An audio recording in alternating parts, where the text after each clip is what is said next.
more than half a century, Arties Pond and its surrounding wetland were not considered a threat to this highway. They've coexisted here, side by each, for decades. Matter of fact, it was the highway realignment in the 1960s that grew Arties Pond to the size it has maintained for well over 50 years. Have you ever heard of Arties Pond before? I know I haven't, and I grew up here in Nova Scotia. For many decades, Arties Pond was just another little wetland by the side of the road. Nova Scotia has hundreds of them. They're appreciated by the locals and enjoyed by tourists just looking for an interesting place to stop along the roadside. The pond's level was traditionally maintained and equalized by the main exit culvert. For over 60 years, Arties Pond's existence and importance was acknowledged and respected.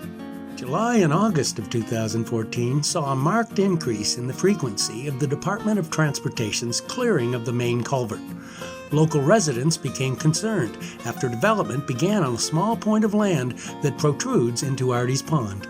When their very valid concerns and proposed possible solutions were either dismissed or went unanswered, they banded together to form the Arties Pond and Wetland Community Stewardship Association.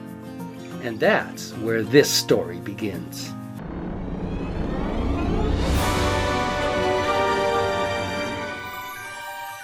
Nova Scotia Wetlands Policy, Take 1.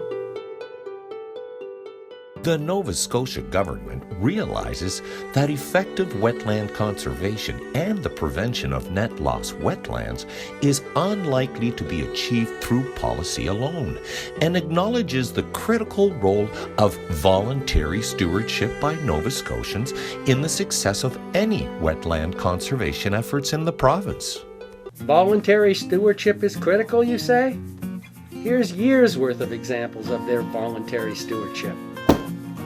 From day one, their main concern has always been the proper protection of the main exit outflow. For years now, the Arties Pond and Wetland Community Stewardship Association has closely monitored the activity around the pond. They have continually communicated to the various government departments involved about what's going on here. Sometimes they have received enthusiastic support. Other times, they've had to endure dismissive rejections of their well-intentioned input. Despite the political challenges, their will is strong. Here's what you need to know. For the 100 yards of exposure Arties Pond has to the highway, a 2-foot reduction of the historical water level is negligible.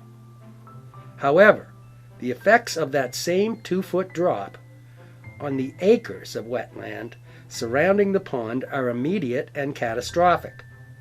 It kills sensitive plants and grasses and ruins habitats for beavers, birds, and the other critters that use this area as their sanctuary.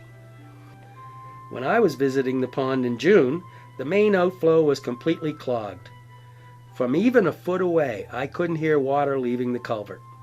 And judging by the tiny amount of water exiting the spillway, the system wasn't functioning properly at all. This recurring cycle of draining the pond to below historical level, with its corresponding destruction of the surrounding wetland, has to stop. It's environmentally foolish, and its destructive results are visible and predictable. 2017 started out with much promise as the speckled trout were reintroduced to the Arties Pond ecosystem. However, 2 days later, the pond was lowered, endangering the very habitat that would support them.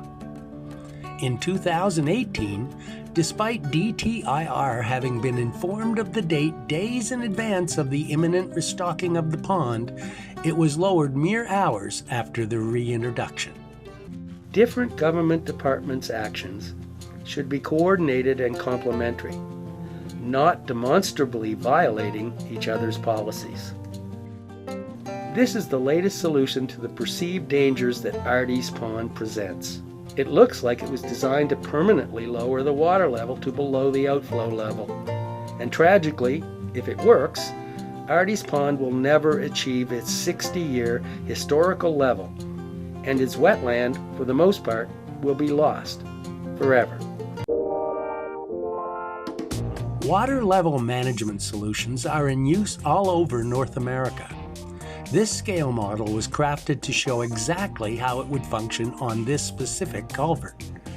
After years of unsatisfactory results, it's time for a new approach.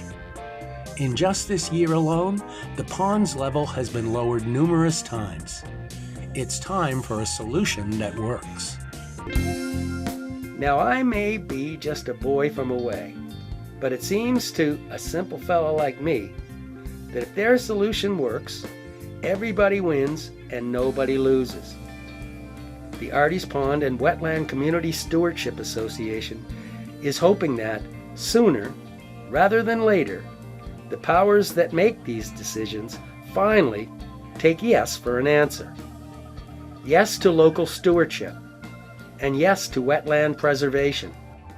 They have optimistic, achievable enhancement plans for Arties' future.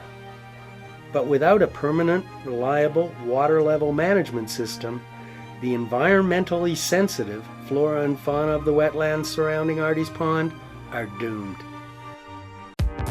As a small association, we are not out to save the planet, only our small corner of it. If you are frustrated with this ongoing government hypocrisy and wish to do your small part in preserving Arties Pond and its environmentally sensitive wetlands for future generations, please take a moment and email one or all of the following ministers responsible for this completely solvable problem and ask, why is this still happening?